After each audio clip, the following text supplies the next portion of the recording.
Close your eyes for a moment and imagine this. The world around you is loud, arguments, notifications, endless tasks, and people pulling you in every direction.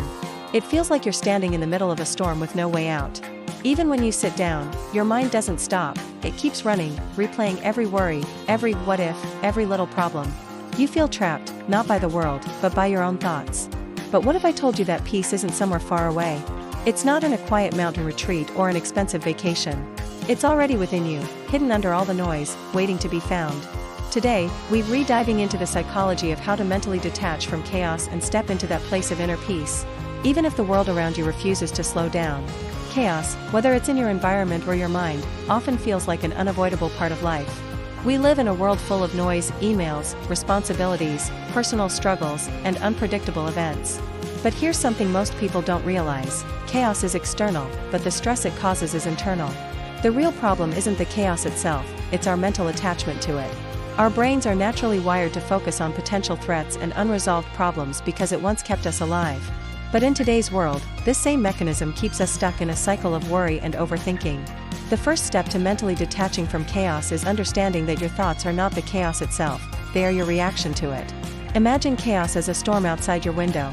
You can either stand in the rain and let it drench you, or you can watch it safely from inside. Detaching means learning to observe what's happening without letting it take over your mind. Psychologists often talk about something called cognitive distancing. It's just the practice of stepping back from your thoughts instead of becoming consumed by them. One way to do this is through mindfulness. Simply pausing for a moment and telling yourself, "I'm noticing that I feel stressed right now," creates space between you and the emotion. This small shift helps your brain move from reactive survival mode into a calmer, more logical state. Another powerful tool is controlled breathing. Chaos activates the body's stress response, increasing your heart rate and making your thoughts race.